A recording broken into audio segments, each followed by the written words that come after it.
స్వర్ణోదయదీప్తిం అఖిల భువన చైతన్య ప్రసారం. నమస్కారం. మన ధర్మం కార్యక్రమానికి స్వాగతం. ఇవాళ మన ధర్మం కార్యక్రమంలో మన ధర్మ సందేహాలను నివృత్తి చేసేందుకు మనతో పాటు ఉన్నారు ప్రముఖ ఆధ్యాత్మికవేత్త, ధర్మశాస్త్ర నిపుణులు, మనందరికీ సుపరిచితులు అయినటువంటి బ్రహ్మశ్రీ డాక్టర్ కాకునూరి సూర్యనారాయణమూర్తి గారు. గురుగారు నమస్కారం. నమస్కారం అమ్మా. గురుగారు, కాలభైరవుడిని శివాంశ సంభూతుడిగా దర్శిస్తూ ఉంటారు.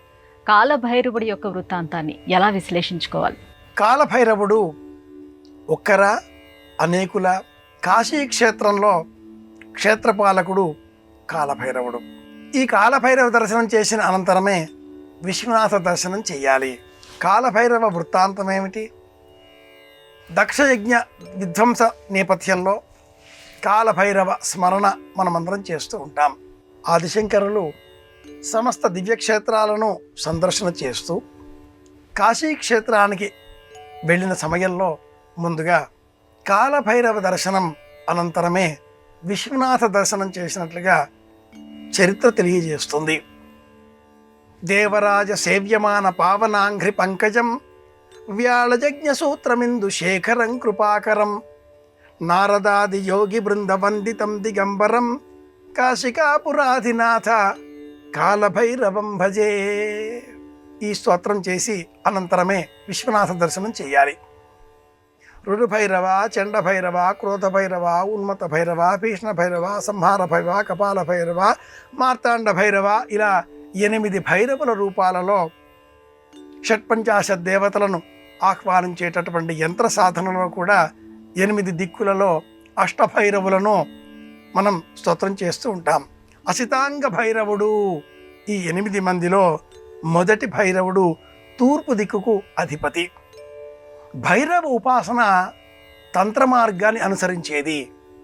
ఎక్కువగా అఘోర సంప్రదాయంలో ఈ భైరవ ఉపాసనను మనం గమనిస్తూ ఉంటాం.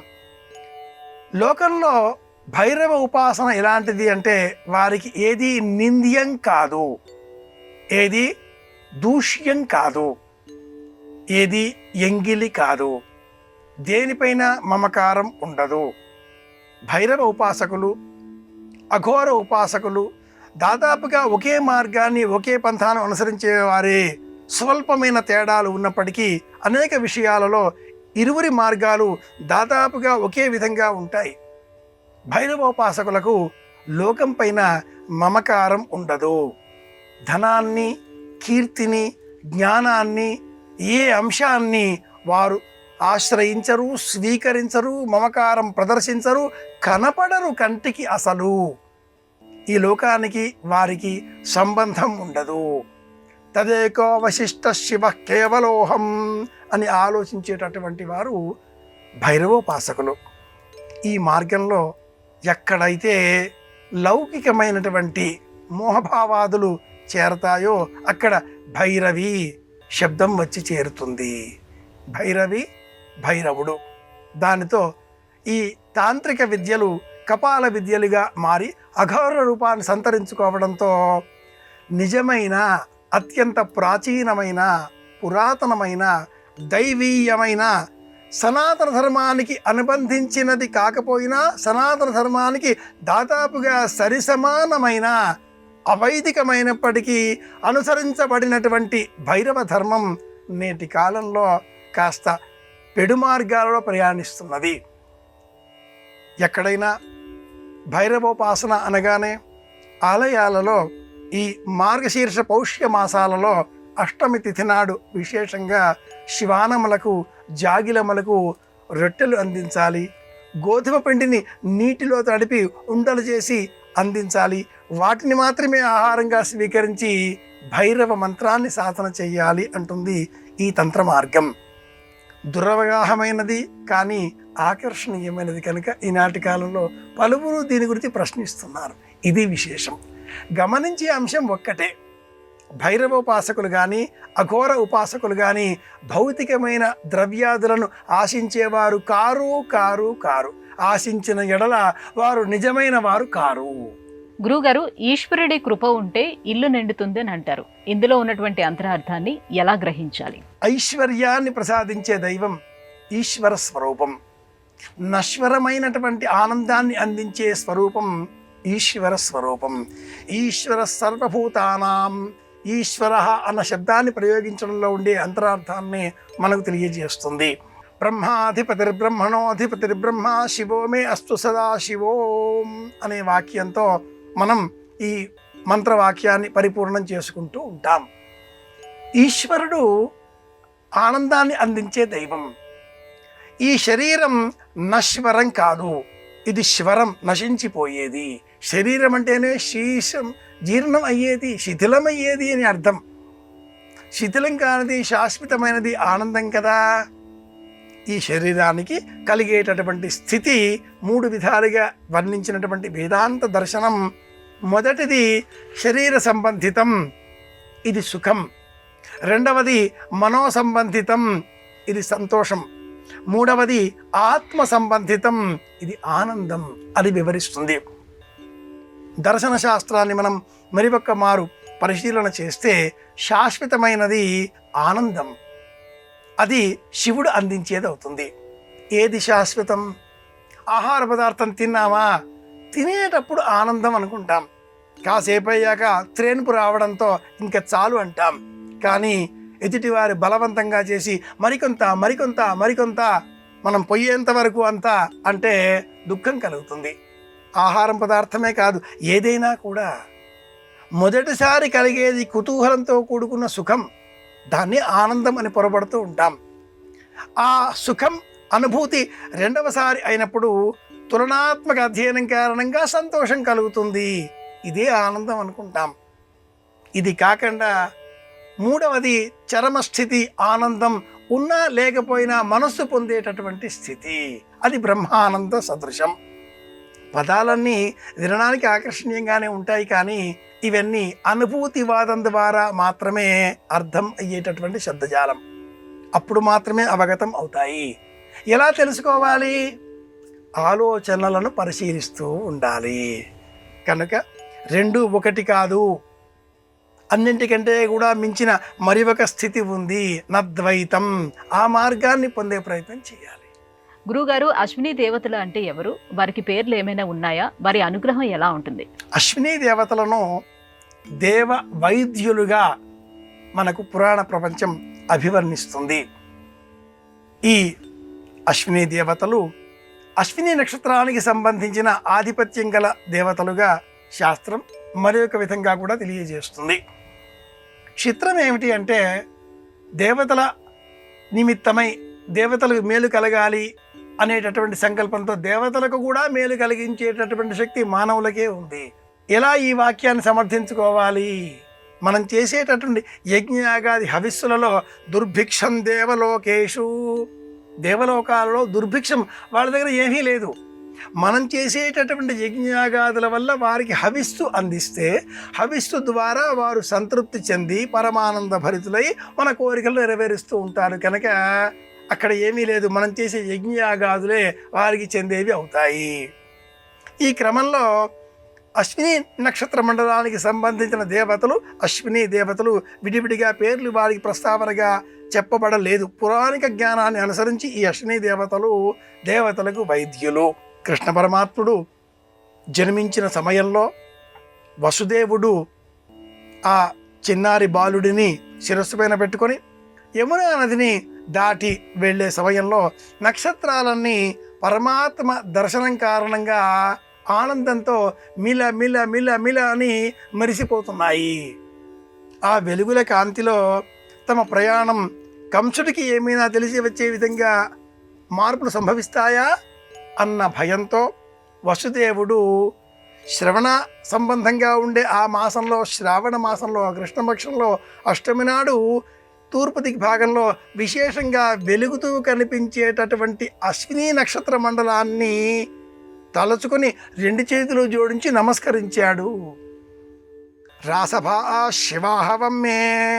ఈ అశ్విని దేవతలకు గాడిదలు వాహనం కనుక వసుదేవుడంతటి వాడు అవసరంలో గాడిద కాళ్ళు పట్టుకున్నాడు అని మన వాళ్ళు పురాణ జ్ఞానమంతా ఒక సామెత రూపంలో తెలియజేస్తూ, ఇవి చేతులు కావనుకోండి, నా పని చేసి పెట్టండి అని చేతులు పట్టుకుంటారు. చేతులు కావండి అంటే అర్థం పాదాలు అనేటటువంటి ఊహ. అంటే నేను పాదాలు పైన చేతుల కింద ఉంచి నడిచేటటువంటి వాడిని, పరమ అవివేకిని అంటూ ఈ వ్యక్తికి పరోక్షంగా వెక్కిరింత వ్యంగ్యం కూడా ఇందులో ఉంటుంది.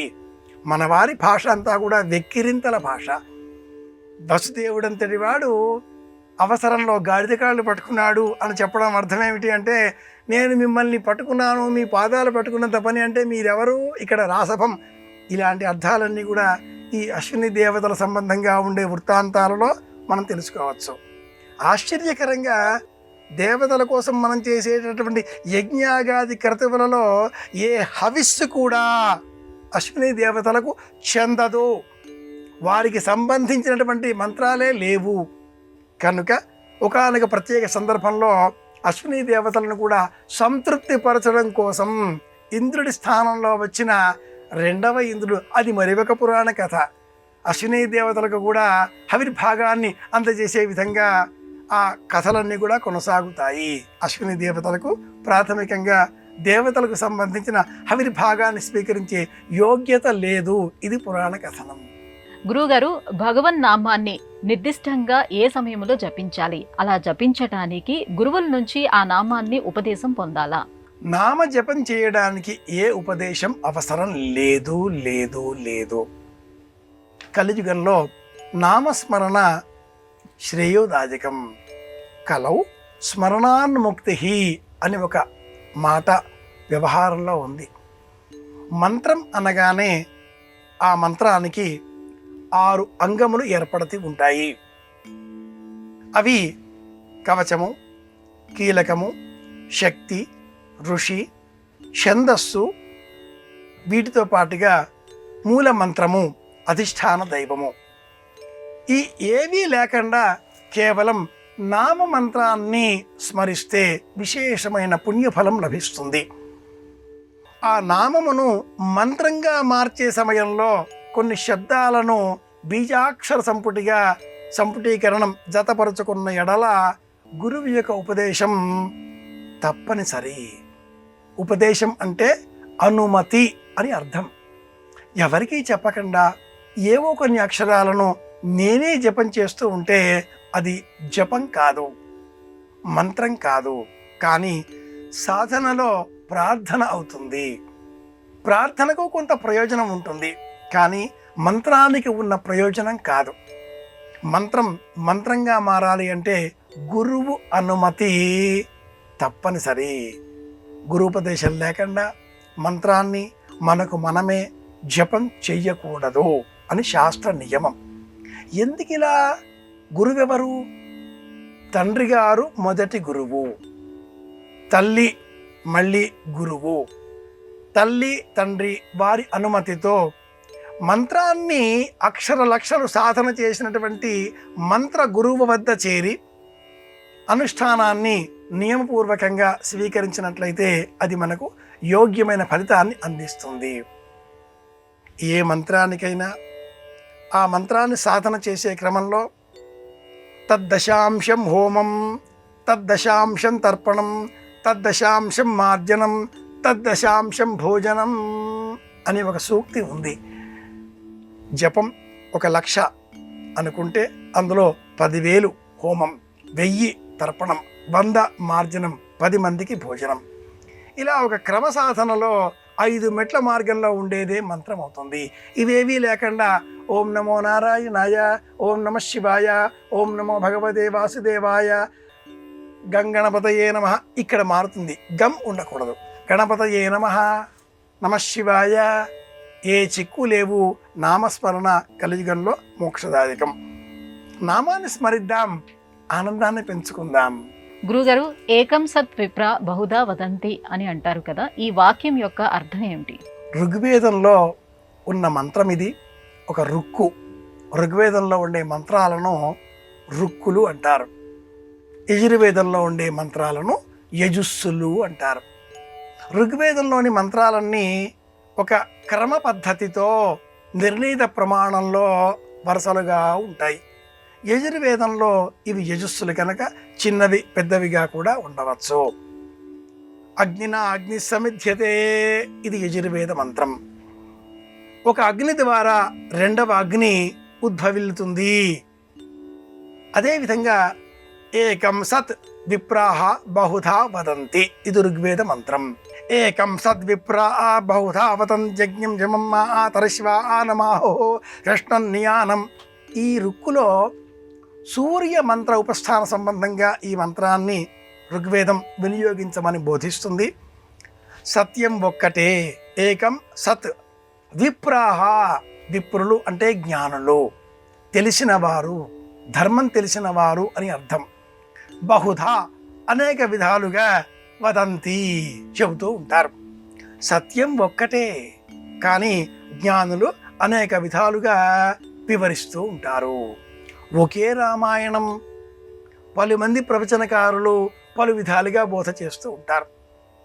ఒకే భారతం, ఒకే భాగవతం నాటి నుంచి నేటి వరకు.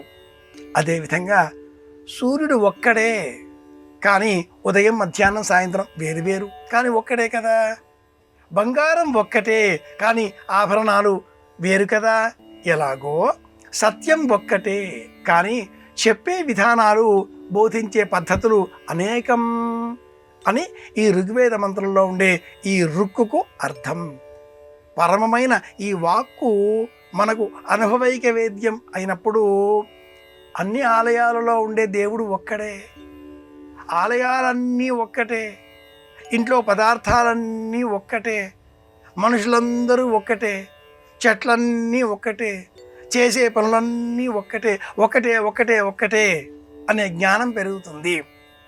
ఇది కాదు, ఇది కాదు, ఇది కాదు, నేతి నేతి నేతి అనుకున్నప్పుడు చివరగా ఏది మిగులుతుందో అదే సత్యం అనేటటువంటి ఉపనిషద్ వాక్యాన్ని కూడా శంకర భగవత్పాద వారి బోధన మనం స్మరించుకున్నట్లయితే ఏకం సత్ విప్రాహ బహుధా వదంతి. అగ్ని అనేక రూపాల్లో భాసిస్తుంది. నీళ్లల్లో అగ్ని ఉంటుంది, బడబ అగ్ని. అడవులలో కూడా అగ్ని ఉంటుంది, కారు చిచ్చు. శరీరంలో కూడా అగ్ని ఉంటుంది, 98.8 టెంపరేచర్. అది పెరిగితే 108 పిలవాలి, తగ్గినా 108 పిలవాలి. దీనికి వైశ్వానరాగ్ని అని పేరు. కోపం వస్తే కూడా కళ్ళల్లోంచే విస్ఫులింగాలు రాలుతాయా ఏమో అన్నట్లుగా ఉంటాం మనం, అది కూడా అగ్ని కదా. మాటలలో కూడా ఏం అంటే కూడా అగ్ని. అన్నిటా అగ్ని జ్వలిస్తుంది, కానీ రూపాలు వేరే, పేరు ఒక్కటే అగ్ని. కాసింత అగ్ని కాఫీ తయారు చేసుకుంటాం, అగ్ని పెరిగింది భయపడతాం, జ్వాజ్వల్యమానంగా పెరిగిపోయింది పారిపోతాం. కనుక అగ్నిని గుర్తించాలి. ఇది ఈ మంత్రార్థం. గురువుగారు, ఈ ధనుర్మాసం నెల రోజులు ముగ్గుల మధ్యలో గొబ్బెమ్మలు పెడుతూ ఉంటాం కదా, ధనుర్మాసం అయిపోయిన తర్వాత ఆ గొబ్బెమ్మల్ని ఎలా వినియోగించుకోవాలి? నిజానికి గొబ్బెమ్మలు గోపికలకు ప్రతీక. ముగ్గు వేసి ముగ్గు చుట్టూరా 6, 8 ఇలా వారి వారి ఇంటి ఆచారాలకు అనుకూలంగా ఈ గొబ్బెమ్మలను ఉంచి మధ్యలో కాస్త పెద్ద ప్రమాణంలో ఒక గొబ్బెమ్మని భద్రపరిచి అలంకరించి మందారం పువ్వులు లేదా వివిధాలుగా ఉండేటటువంటి పువ్వులు, గుమ్మడి పువ్వు మరింత శ్రేష్టం అలంకరించి చిన్నారి బాలికలు పాటలతో చుట్టూరా తిరుగుతూ ఆనందాన్ని వ్యక్తపరుస్తూ ఉంటారు. గోపికలకు చుట్టూరా ఉండే 6, 8 ప్రతీకాత్మకం కాగా మధ్యలో ఉండే ఆ పెద్ద గొబ్బెమ్మ కృష్ణ పరమాత్మకి ప్రతీక. ఏ రోజుకు ఆ రోజు ఈ గొబ్బితలను లేక గోబెమ్మలను ఎలా చెప్పినా వీటిని ఎండ సోకకుండా నీడ తగిలేటట్లుగా పిడకల వలె సిద్ధం చేసి గోడకు తగిలించి ఆరబెట్టుకోవాలి. సంక్రాంతి వరకు 30 రోజులు ఇలా సేకరించిన ఈ పిడకలతో సంక్రాంతి పండుగ నాడు భోగి మంటలలో అందులో సమర్పించి భోగి మంటలలో వేడిని పెంచుకునే ప్రయత్నం చేయాలి. అయితే ఇందులో మళ్ళీ 8, 10, 12 ఈ సంఖ్యలలో గొబ్బెమ్మలను కానీ 24వ రోజు నుంచి 30వ రోజు వరకు సమర్పించిన సిద్ధం చేసిన వాకిల్లో అలంకరించిన గొబ్బెమ్మలను కాస్త దూరంగా వేరుగా భద్రపరిచి వాటితో రథసప్తమి నాడు పిడకలతో దాలి ఏర్పాటు చేసి పాయసం సిద్ధం చేసుకునే సమయంలో వినియోగించాలి. కూడారై ఉత్సవంతో ఆ రోజుతో ఈ గొబ్బెమ్మలను వేరుగా, అంతకంటే ముందు ఉన్న వాటిని వేరుగా సిద్ధం చేసుకోవడం కూడా ఒక సంప్రదాయం. తర్వాత ఏం చెయ్యాలి అనే ప్రశ్నకు సమాధానం ఇదే. వాటిని నీడలో ఆరబెట్టి పిడకలుగా సిద్ధం చేసుకొని భోగి మంటల్లో వినియోగించడం, కొన్నింటిని రథసప్తమి నాటి వేడుకలలో దాలిలో వినియోగించడం, ఇది సంప్రదాయం. గురుగారు, ఎండుమిరపకాయలు, నిమ్మకాయలు, జీడిగింజలు వీటితోనే ప్రత్యేకంగా దిష్టి తీస్తూ ఉంటారు కదా, ఎందుకని వీటిని వినియోగించాలి? జీడి శనికి ప్రతీక, అలాగే ఎండుమిరపకాయలు కుజుడికి ప్రతీక, ఇక నిమ్మరసంలోని పులుపు శుక్రుడికి ప్రతీక. జ్యోతిషపరమైనటువంటి విధానంలో ఈ 3 గ్రహాలే, శని, కుజుడు, శుక్రుడు, ఈ 3 గ్రహాల కారణంగానే మన దేహంలో ఆలోచనలలో రుగ్మతలకు బీజం అంకురారోపణం అవుతుంది, బీజావాపనం అవుతుంది. శుక్రగ్రహం కారణంగా రోగబాధ, శనిగ్రహం కారణంగా శరీరంలో ఉండే రక్తం యొక్క వేగం తగ్గడం, రోగబాధ. అలాగే కుజగ్రహం కారణంగా విపరీతమైన ఆకలి, విపరీతమైన దప్పిక, నోటిలో నాలిక పైన తడి ఆరిపోవడం. ఈ 3ంటిని వినియోగించి దృష్టి తీయడంతో ఆ గ్రహాలకు సంబంధించిన మంచి కిరణాలు బాలబాలికలకు సంక్రమిస్తాయి, ఆటంకాలు అడ్డంకులు తొలగిపోతాయి అనేటటువంటి విశ్వాసంతో కూడుకున్న అంశమే దృష్టి తీయడం. చిల్లగింజ అన్న పేరిట జీడిగింజతో దిష్టి తీసి ఆ జీడిగింజను వీధిలో విసిరివేయడం, అలాగే నిమ్మరసంతో లేదా నిమ్మకాయలతో దృష్టి తీసి ఆ నిమ్మకాయలను వీధిలో పారవేయడం. నిమ్మపండు వాసన చూపించినట్లయితే దేహంలో స్తబ్దత తొలగిపోతుంది. అరచేతిలో ఒక్క నిమ్మపండు చేతబుచ్చుకొని ఇలా కాసేపు దానిని అలా రాచి రాచి రాచి ఆ నిమ్మపండు నేలపైన పెట్టి చూడండి. కాసేపట్లో మీకు తెలియకుండానే ఒక ఉత్సాహం, ఉత్తేజం, నూతనోద్వేగం, ఏదో చేద్దామా అన్న సానుకూల ఆలోచనలు పెరుగుతాయి. అదేవిధంగా ఈ ఎండుమిరపకాయలు కూడా స్తబ్దతను పోగొట్టే శక్తి ఎండుమిరపకాయలకు ఉంది, యుద్ధం చేసేటటువంటి శక్తి ఎండుమిరపకాయలకు ఉంది. ఏదైనా దృష్టి తగిలినప్పుడు వారిలో బద్ధకం, స్తబ్దత, అలాగే ఒక మైకం పెరిగిపోయి వారు అలా అలా అలా నిరాశ వైపు ప్రయాణిస్తూ చీకట్ల నీడలలోకి వెళ్ళిపోతూ ఉంటారు.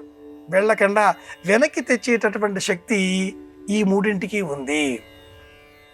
బొగ్గు బాగా వేడి చేసి ఆ బొగ్గు యొక్క నిప్పు కణిక పైన జీడిగింజ వేసినా వచ్చే పొగ, మిరపకాయలు వేసినా వచ్చే పొగ, నిమ్మ రసం చుక్క వేసినా వచ్చే పొగ విపరీతమైన ఘాటు కలిగిస్తుంది. ఆ ఘాటు కారణంగా ఒక్కసారిగా మనం ఉలిక్కి పడతాం. ఆ పొగ కారణంగా 2-3 సార్లు మనకు తుమ్ములు వస్తాయి. చిరంజీవ అని ఎవరో అంటారు. మనలో ఉండే స్తబ్దత, బద్ధకం తొలగిపోతుంది. మనం నూతనోత్తేజంతో ఏ పని అయినా కూడా చేయగలుగుతాం. కనుక శాస్త్రంలో చెప్పబడ్డ నమ్మకాలను మూఢనమ్మకాలుగా మార్చుకోకుండా అందులో ఉండే అంతరార్థాన్ని తెలుసుకుని ప్రవర్తించే ప్రయత్నం చేద్దాం. అలా అవుతే ఇది అర్థం కాబట్టి అలా వీటితో వినియోగించే అవసరమే రాకుండా ముందుగానే మనం సానుకూల దృక్పథాన్ని పెంచుకోగలిగితే జ్యోతిషం కానీ, వాస్తు కానీ, లేదా నక్షత్ర విజ్ఞానం కానీ, ఈ అన్నీ కూడా మనకు బోధించే అంశం ఒక్కటే. నమ్మకాన్ని మూఢనమ్మకంగా మార్చుకోకూడదు, సానుకూలంగా మార్చుకునే ప్రయత్నం చేయాలి. ఇది అంతరార్థం. గురుగారు, ఇవాటి మన ధర్మం కార్యక్రమంలో మాకు వచ్చినటువంటి ఈ సందేహాలన్నీ కూడా నివృత్తి చేసినందుకు ధన్యవాదాలండి. కృష్ణార్పణం. ఇది ఇవాటి మన ధర్మం కార్యక్రమం. రేపటి మన ధర్మం కార్యక్రమంలో మళ్ళీ కలుసుకుందాం. నమస్కారం. ఈ కార్యక్రమాన్ని తిరిగి చూడాలనుకుంటే www.youtube.com/ETV Life Spiritual లో చూడవచ్చు.